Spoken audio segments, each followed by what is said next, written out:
Hello friends, இன்றைக்கி நம்ம channel Kayal சமையல் பகுதியில் நம்ம பார்க்க போகிறது காயல்பட்டினம் யூடியூபர்ஸ் ஒன்றா சேர்ந்து வழங்கக்கூடிய காயல்பட்டினம் ஸ்பெஷல் உணவுகள் பட்டியல் ப்ளஸ் யூடியூபர்ஸ் அறிமுக பகுதி. இது வெளியூரில் இருக்கிற யூடியூபர்ஸ் உங்கள் ஊர் பாரம்பரிய ஸ்பெஷல் உணவுகள் கொடுக்கணும் அப்படின்னு விரும்புனீங்கன்னா கீழே இருக்கிற ஜிமெயில் அக்கௌண்ட்டில் என்ன தொடர்பு கொள்ளலாம்.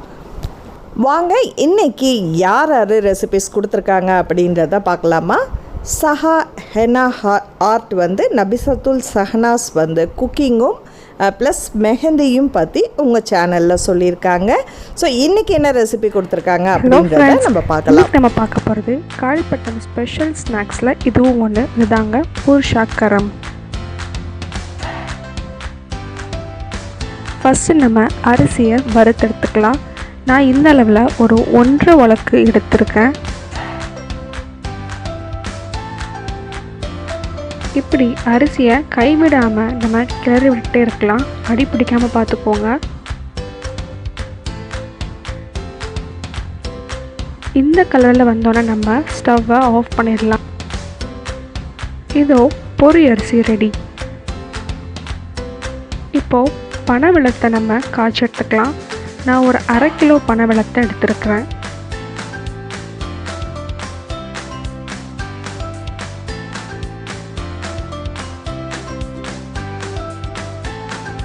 பனை வெல்லம் நல்லா காய்ச்சின பிறகு நம்ம அதை வடிகட்டி எடுத்துடலாம்.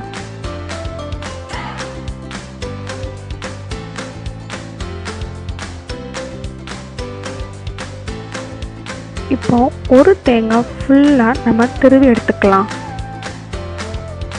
இப்போ நம்ம அரிசியை வறுத்தெடுத்தோம்ல, அந்த அரிசியை மிக்சியில் போட்டு அரைக்க போகிறோம். ஒரு பாதி அரைஞ்சி அரையாத மாதிரி எடுத்துக்கோங்க. பனை வெல்லம் கொதி வந்த பிறகு நம்ம இப்போ தேங்காய் பூ திருவி வச்சிருந்தோம்ல, அந்த தேங்காய் பூவை நம்ம ஆட் பண்ண போகிறோம்.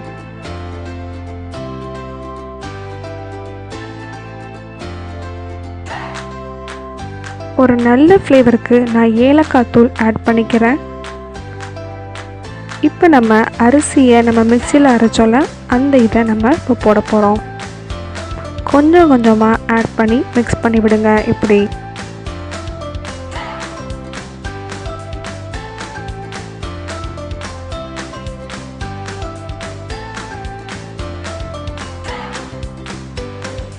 நான் இதில் 2 ஸ்பூன் நெய் ஆட் பண்ணிக்கிறேன். இது ஆப்ஷனல் தான், உங்களுக்கு வேணும்னா நீங்கள் ஆட் பண்ணிக்கிறோங்க. அவ்வளோதாங்க, ரெடி ஆயிடுச்சு. இப்போ ஒரு பிளேட்டில் அந்த பொரியரிசி மாவு இருக்குல்ல, அதை கொஞ்சம் ஸ்ப்ரெட் பண்ணிவிட்டு இப்போ நம்ம ப்ரிப்பேர் பண்ணி வச்சுருக்கிற இந்த ஸ்வீட்டை அப்படியே கொஞ்சம் கொஞ்சமாக ஸ்ப்ரெட் பண்ணி விட்டுக்கோங்க. இதில் நம்ம மெயினாக கவனிக்க வேண்டியது, சூடாக இருக்கும் போதே நமக்கு என்ன ஷேப் வேணுமோ அந்த ஷேப் கொண்டு வந்துடுங்க, இல்லாட்டி ரொம்ப இருவிரும். நான் லைஸாக இப்படி உருட்டி உருட்டி வச்சுருக்கேன். அவ்வளோதான். நன்றி சஹனாஸ், அருமையான ரெசிபி செஞ்சுருக்கீங்க. அவங்களோட லிங்க்கு டிஸ்கிரிப்ஷன் பாக்ஸில் இருக்குது. அடுத்ததாக இப்போ நம்ம பார்க்கக்கூடியது ஐஷா கதீஜா சென்னை ஃபுட் ஃபேக்ட்ரி. அவங்க சேனல் வச்சுருக்காங்க.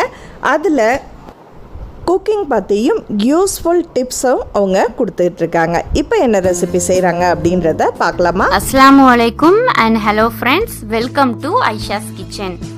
இன்றைக்கி என்ன ரெசிபி பார்க்க போகிறோன்னா, ஒரு ஹெல்த்தியான ரெசிபி, முருங்கைக்கீரை தண்ணி சாறு, முருங்கைக்கீரை சூப். இப்போது நான் அடுப்பில் பேன் வச்சுருக்கேன். இதில் சாதம் கழுவுன தண்ணியை நான் 2 கப்பு எடுத்துக்கிறேன். அதை இதில் ஊற்ற போகிறோம். ஸோ சாதம் கழுவுன தண்ணி அதை நான் 2 கப் ஊற்றிக்கிறேன்.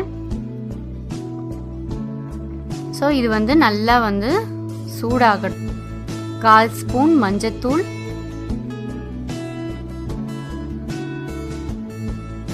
1 ஸ்பூன் உப்பு, இதை சேர்த்துக்கிட்டு நல்லா மிக்ஸ் பண்ணி விட்டுடலாம்.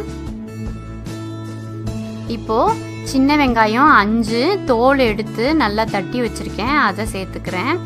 4 பூண்டு தோல் எடுத்து நல்லா இடித்து வச்சுருக்கேன், அதையும் சேர்த்துக்கிறேன். 1 தக்காளி, அப்புறம் 1 ஸ்பூன் சீரகம், இதெல்லாம் ஆட் பண்ணிவிட்டு நல்லா மிக்ஸ் பண்ணி விட்டுட்டு இது நல்லா கொதிக்கிற வரைக்கும் வெயிட் பண்ணலாம். இப்போ பாருங்கள், நல்லா கொதி வந்துடுச்சு. இப்போ முருங்கைக்கீரையை நல்லா கழுவி வச்சுருக்கேன், அதையும் இதில் ஆட் பண்ணிக்கலாம். இப்போ பாருங்கள் இந்த கீரையை நல்லா மிக்ஸ் பண்ணியாச்சு. இப்போ வந்து இது நல்லா பாயில் ஆகட்டும். பாருங்கள் நல்லா பாயில் ஆயிடுச்சு. இப்போ என்ன செய்ய போகிறோன்னா அடுப்பை ஆஃப் பண்ணிவிட்டு இதை வந்து மத்து வச்சு நல்லா வந்து கடைஞ்சிக்க போகிறோம். ஸோ உங்கள் வீட்டில் சின்ன பிள்ளைங்க இருந்தாங்கன்னா நீங்கள் வந்து மிக்ஸி ஜாரில் இந்த கீரையை அடித்து கூட எடுத்துக்கலாம். நான் வந்து கடைஞ்சி எடுத்திருக்கேன். ஸோ இதோட நான் தேங்காய் பால் ஆட் பண்ணுறேன். ஸோ தேங்காய் பால் ஆட் பண்ணுறதுனால இது வந்து நல்ல ஃப்ளேவர் கொடுக்கும். ரொம்பவே நல்லது இது. வயிறு புண்ணு வாய் புண்ணுக்கெலாம் ரொம்பவே நல்லது. தேங்காய் பால் ஆட் பண்ணிவிட்டு நம்ம வந்து அடுப்பில் வச்சு ஒரு கொதி வர வரைக்கும் வச்சு எடுக்க போகிறோம். பாருங்கள் நல்லா பாயில் ஆயிடுச்சு. இப்போது ஆஃப் பண்ணிடலாம். இப்போது இதை வந்து தனியாக அந்த தண்ணியை மட்டும் ஸ்டெயின் பண்ணி எடுத்துட்டு சூப்பாக கூட சாப்பிட்லாம் நம்ம. பாருங்கள் முருங்கைக்கீரை தண்ணி சாறு முருங்கைக்கீரை சூப்பு ரெண்டுமே ரெடி ஆயிடுச்சு. இந்த கீரையை வந்து நீங்கள் சோறோட மிக்ஸ் பண்ணி சாப்பிட்லாம். ரொம்பவே நல்லாயிருக்கும். இந்த சூப்பை வந்து பசங்களுக்கு நீங்கள் கொடுக்கலாம். நன்றி சென்னை ஃபுட் ஃபேக்ட்ரி. ரொம்ப அருமையான ஹெல்த்தியான ரெசிபி செஞ்சு காமிச்சிருக்கீங்க. அவங்களோட சேனலோட லிங்க்கும் டிஸ்கிரிப்ஷன் பாக்ஸில் இருக்குது, மறக்காமல் பாருங்கள். இப்போ நம்ம பார்க்கக்கூடியது ஹசீனாவோட சேனல் ராக்கிங் அம்மார். இவங்க சேனலில் குக்கிங் ப்ளஸ் வ்ளாக் நிறைய போட்டுட்ருக்காங்க. இன்றைக்கி நமக்காக என்ன ரெசிபி செஞ்சு காமிக்கிறாங்க அப்படின்றத பார்க்கலாமா? Hey everyone, welcome to our channel RockingAmmaar. Hi, hello and welcome back to RockingAmmaar. Today in this video you're going to watch me making tamarind gravy. In Tamil we used to call it as puli anam. Puli means tamarind. This is the traditional way of making tamarind gravy in my hometown. Some call it as rasam, but we don't. Before making the tamarind puree, I soaked a lemon-sized tamarind in water for about half an hour. To begin with, in a pot, add tamarind puree and about 5 cups of water. I'm using roasted dried red chilies. Now adding salt to taste. Then turmeric powder. To a blender, adding black pepper. I'm going to add all the dry ingredients now. I'm going to blend them first. So firstly black pepper, and then now coriander seeds, cumin seeds, fennel seeds. Coarsely grind them, adding shallots, green chilies, curry leaves, tomatoes, grated coconut, and garlic. Grind them.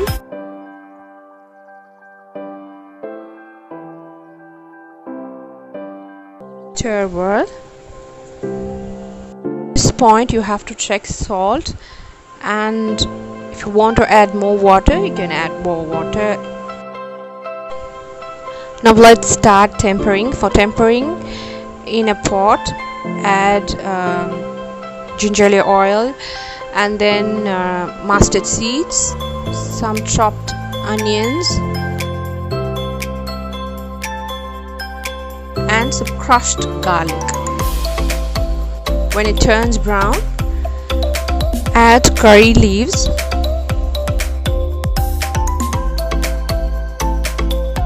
pour this liquid mixture into it. Need to bring it to boil, but not much. The moment it starts boiling, switch off the stove. Add asafoetida powder and a handful of coriander leaves and mix well. That's all. Your tamarind gravy is ready. நன்றி rocking Ammar. ரொம்ப அருமையான Kayalpattinam special புளியானம் செஞ்சு காமிச்சிருக்கீங்க. இவங்களோட channel லிங்க்கும் description பாக்ஸில் இருக்குது. அடுத்ததாக நம்ம பார்க்கக்கூடியது ஃபாத்திமா கதீஜா. அவங்களோட சேனல் GAZZA'S சேனல். அவங்க சேனலில் பார்த்து டீட்டெயில்ஸை ஃபுல்லாகவே அவங்களே கொடுக்குறாங்க. வாங்க கேட்கலாம். Hello friends, welcome to GAZZA'S channel. இந்த சேனலை பற்றி ஒரு சின்ன இன்ட்ரோ தான் இந்த வீடியோவில் நம்ம பார்க்க போகிறோம். வாங்க வீடியோக்குள்ளே போகலாம். வாட்ஸ்அப் தளத்தில் சிறப்பாக செயல்பட்டு வந்த நம்ம குழுமம் பலரின் வேண்டுகோளுக்கு நாங்கள் GAZZA'S சேனல் என்ற இந்த யூடியூப் சேனலை ஆரம்பித்து இருக்கிறோம். இந்த சேனலில் எதை பற்றி சொல்ல போகிறாங்கன்னு நீங்கள் யோசிக்கலாம். இந்த சேனலை ஒரு குறிப்பிட்ட தலைப்பில் அடக்காமல் எல்லா வகையான பயனுள்ள விஷயங்களையும் இந்த சேனலில் ஒன்று ஒன்றா உங்களுக்கு சொல்ல இருக்கிறோம். அதாவது சமையல் கலை, இயற்கையான அழகுக்கலை, தோட்ட பராமரிப்பு, தையல் கலை, வரைபடக்கலை, புதிய படைப்பிற்கான யோசனைகள், மருத்துவ குறிப்புகள், ஷாப்பிங் டிப்ஸ், பயண குறிப்புகள், வீடுகளை உட்புற அழகுபடுத்துதல், இது போன்ற பற்பல பயனுள்ள வீடியோக்களை நாங்கள் இந்த GAZZA'S சேனலில் பதிவிட இருக்கிறோம். அடுத்தது இன்னொரு ஹாப்பியான விஷயம் என்னென்னா, இந்த சேனலில் அப்பப்போ உங்களுக்கு கிஃப்ட் அனௌன்ஸ்மெண்ட்டும் நாங்கள் பண்ணுவோம். நன்றிம்மா, ரொம்ப அருமையான இன்ட்ரோ கொடுத்துருக்கீங்க. ஸோ அவங்களோட சேனல் லிங்க்கும் வந்து டிஸ்கிரிப்ஷன் பாக்ஸில் இருக்குது. மறக்காமல் பார்த்துட்டு எல்லா சேனலையும் சப்ஸ்கிரைப் பண்ணிங்க. அடுத்ததாக நம்ம பார்க்கக்கூடியது ஜீனத். அவங்களோட சேனல் ஜீனத் குக்கிங். இவங்க குக்கிங் ப்ளஸ் பியூட்டி டிப்ஸ் கொடுத்துட்ருக்காங்க. இன்றைக்கி என்ன கொடுக்குறாங்க அப்படின்றத பார்க்கலாமா? உங்களை வரவேற்கிறேன். இன்றைக்கி நாம் பண்ண போகிற ரெசிபி ஒரிஜினல் வட்டலப்பம். இதை ஃபாஸ்ட்டாகவும் ரொம்ப டேஸ்ட்டாகவும் பண்ணலாம். வாங்க. இந்த சைஸில் உள்ள தேங்காய் 3 எடுத்து துருவி வச்சுருக்கேன். கொஞ்சம் பெரிய தேங்காவாக இருந்ததுன்னா 2 போதும். இப்போ துளி தண்ணீர் சேர்க்காம இந்த தேங்காயிலிருந்து பால் எடுக்கலாம். ஒயிட் கர்ச்சிப் எடுத்து பை மாதிரி தச்சு வச்சுருக்கேன். நீங்கள் புதுசாக ஒயிட் கலர் சாக்ஸ் கூட எடுத்துக்கலாம். இதில் தேங்காய் பூவை போட்டு நல்லா முடிஞ்ச அளவுக்கு முறுக்கி பிழிஞ்சு எடுத்துடுங்க. இப்போ கெட்டி பால் எடுத்தாச்சு. பிழிஞ்ச பூவை மிக்ஸி ஜாரில் போட்டு தண்ணீர் சேர்த்து அரைச்சிங்கன்னா இன்னும் கொஞ்சம் கூட பால் வரும். வேற எதுக்காவது யூஸ் பண்ணிக்கோங்க. 10 முட்டை எடுத்திருக்கேன். இதில் ஒவ்வொரு முட்டையா ஒரு பவுலில் ஊற்றி பார்த்துட்டு மிக்ஸி ஜாரில் சேர்த்துக்கோங்க. ஏன்னா ஒரு முட்டை கெட்டு போயிருந்தா கூட மொத்த முட்டையும் வேஸ்ட் ஆகிடும். இதோட 300 கிராம் சீனி சேர்த்துடலாம். என்கிட்ட தோலோடு சேர்த்து அரைச்ச ஏலக்காய் பொடி இருக்குது. அதில் 1.5 டீஸ்பூன் சேர்த்துக்கிறேன். நீங்கள் ஒரு 8 ஏலக்காய் எடுத்து அதில் உள்ள கருப்பு விதைகளை மட்டும் தனியாக எடுத்து இடித்து இதோட சேர்த்துக்கங்க. இப்போ மிக்சியில் 2 நிமிஷம் நல்லா அடித்து எடுத்துட்டு வந்துடலாம். 3 டீஸ்பூன் தேங்காய் பாலை தனியாக எடுத்து வச்சுக்கோங்க. நாம இப்போ அடித்த முட்டை சீனியை தேங்காய் பாலோட வடிகட்டி சேர்த்துக்கலாம். ஜூஸ் வடிகட்டியில் வடிகட்டக்கூடாது, டீ வடிகட்டியில் தான் வடிகட்டணும். அப்போ தான் முட்டையோட ஸ்மெல் வராமல் இருக்கும். கொஞ்சம் ஸ்லோவா தான் இறங்கும். இனி இதுக்கு மேல இறங்காது. நம்ம எடுத்துடலாம். 10 கிராம் முந்திரி பருப்பு, 10 கிராம் கிஸ்மிஸ் ரெண்டையும் சின்ன ஜார்ல நல்லா திரிச்சிட்டு அப்புறம் எடுத்து வச்ச தேங்காய் பாலை ஊத்தி பேஸ்டா அரைச்சிடலாம்.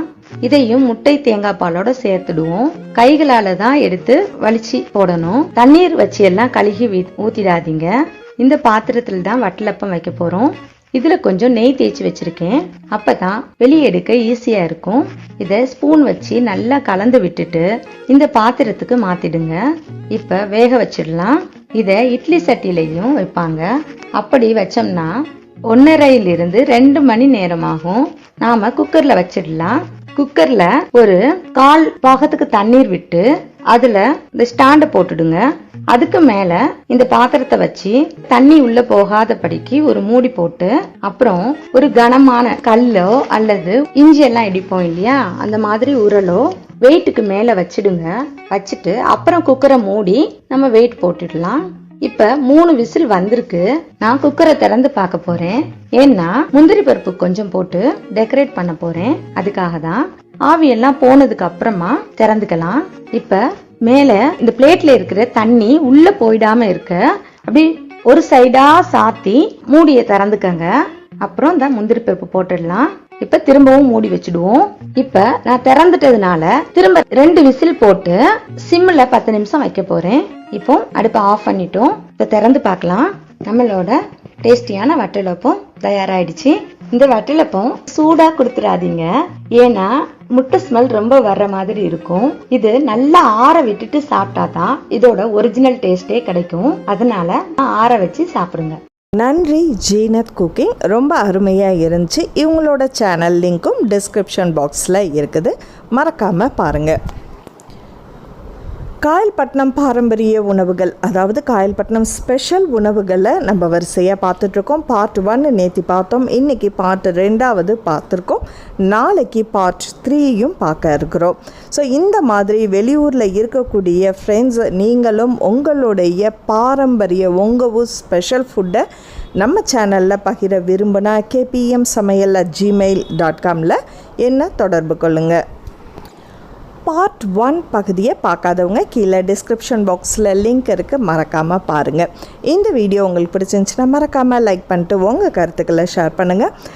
அடுத்த ஒரு இன்ட்ரெஸ்டிங்கான வீடியோவில், அதாவது பார்ட் 3ல் சந்திப்போம். நன்றி.